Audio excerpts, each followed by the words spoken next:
justice. Sud Radio, Dany Moreau, Pirate l'Info. Et l'info Sud Radio du jour, c'est l'élection du nouveau maire de Bordeaux qui aura lieu ce matin. Alors, monsieur Juppé, pas trop triste de passer la main? Oui, salut jeunes, ça farte. Ah bah dis donc, ça ambiance. Hein. Écoutez, ce n'est qu'un au revoir, pas un adieu, alors pas de quoi chialer. Non, je risque quand même de verser ma petite larme quand je vais accompagner le petit Nicolas Florian à la mairie avec son cartable pour sa première rentrée. Ouais. Vous savez, Bordeaux, c'est toute ma vie. C'est là que Jacques Chirac est venu me chercher alors que je n'étais qu'un jeune beatnik chevelu. À l'époque, on a du mal à l'imaginer, mais à l'époque, j'avais le brushing de Dalida. Oui, une mèche.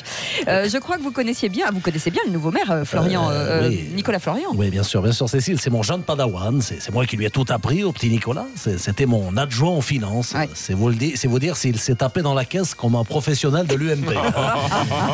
En même temps, quoi de plus logique, des pots de vin chez Nicolas.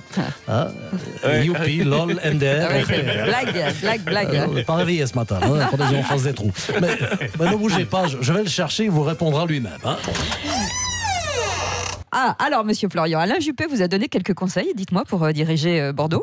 Oui, bonjour, Florian Nicolas, stagiagiaire à la mairie. Effectivement, le vieux m'a surtout dit de ne pas pleurer donc il a la même voix. Lorsque Wauquiez se perdra au déculotté aux européennes.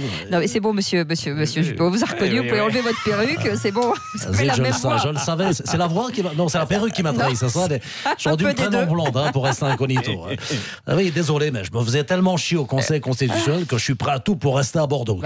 J'accepte même un emploi fictif de dame pipi à la mairie. Quand même. De toute façon, j'ai pas dit mon dernier mot, vous savez, j'ai décidé de faire comme Bouteflika, je vais me faire empailler pour pouvoir me représenter à la mairie de Bordeaux en 2072. Ah oui, comptez sur vos doigts, vous verrez l'âge que vous aurez. En attendant le jugement aujourd'hui du procès du cardinal Barbarin pour les affaires de prêtres pédophiles, écoutons ce petit message de prévention. Bonsoir, alléluia mes frères. Non. C'est l'abbé Fredo Mitterrand qui vous parle. Tu es un jeune prêtre défroqué et tu veux t'éclater dans des soirées œcuméniques en sortant ton petit Jésus. Alors avant de tomber la soutane, n'oubliez pas, sortez couvert avec une capote pour la calotte. Grâce au préservatif à 2 €, remboursé par la Sécu depuis le 1er mars, c'est une bénédiction pour éviter de se faire crucifier par la maladie. Toi aussi, avant de faire des galipettes sur le Saint-Siège, pense aux capotes pour les calottes. Tu éviteras ainsi de te faire sonner les cloches et de prendre un coup dans les grelots. Et si on en dit pire, comme les enfants de cœur, vous avez un impact sur les fesses plus gros qu'une pièce de 2 €, pas la peine d'appeler Carglass, essayez plutôt la pommade Barbarine. Mieux que la biafine, la Barbarine soulage la douleur tout en fermant les yeux sur les péchés. Bonsoir.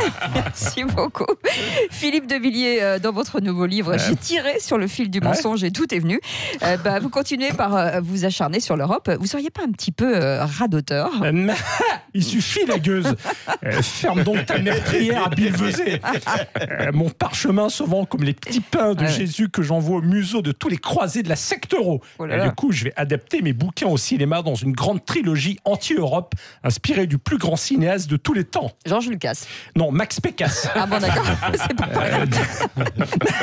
D'ailleurs, mon premier opus s'intitulera Chérie, te coince pas les poils du minou dans la fermeture éclair de Maastricht.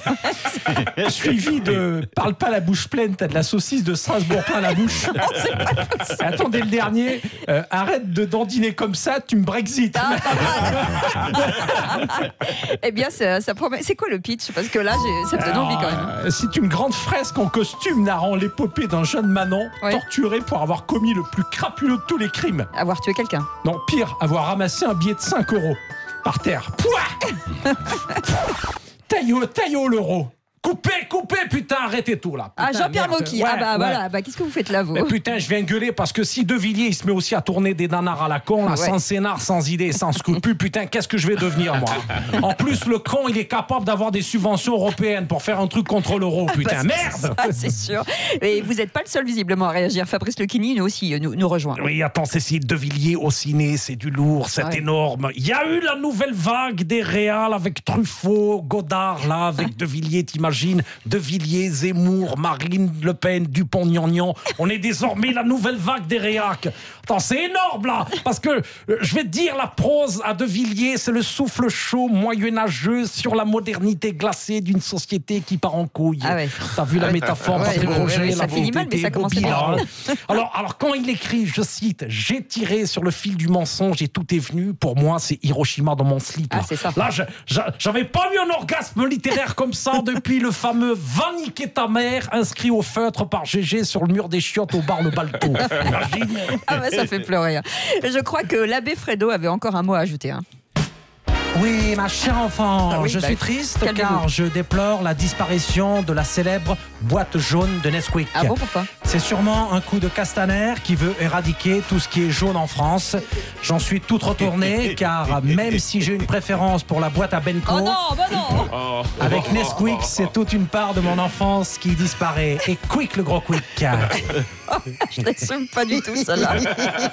Et Boîte pour, à le, Benko. C'est drôle. Bonsoir. et pour le mot de la C'est fin, drôle. on retrouve François Fillon qui voulait réagir au sujet des prisons. Oui, bonjour, c'est François Fillon, le radicalisé de la Sarthe en mocassin à gland. Ah oui. Justement, on en parlait des glands. Je suis dans le club avec du Cabrel.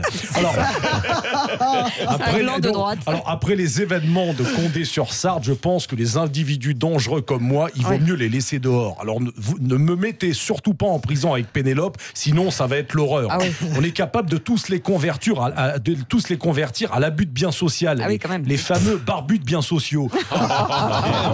Elle est bien, elle est bien. En leur faisant porter des costumes à 6000 balles à la place des djellabas. On est capable du pire pour venger notre frère Claude Guéant qui est tombé au champ d'honneur. Et vous n'êtes pas en train de nous dire que vous êtes un terroriste? Mais bien sûr, Cécile, tout comme l'imam Sarkozy, j'ai prêté allégeance à Kadhafi en criant Allah Wagdollar.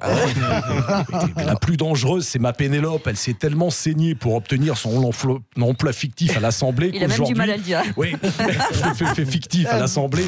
Aujourd'hui, elle a un couteau de cuisine entre les dents pour protéger son pactole. Je vous raconte pas le carnage si on lui demande de rendre l'argent. Ah oui. Oh la méchanceté, mais la méchanceté. Vous pourrez réécouter cette méchanceté sur un podcast sur sudradio.fr. 8h28. Et la boîte à Benko, bonsoir. Dans un instant, le cataclysme. L'équipe avec nous en ligne et ensuite Françoise Degois face à Christophe Bordet. Restez avec nous. Bon réveil.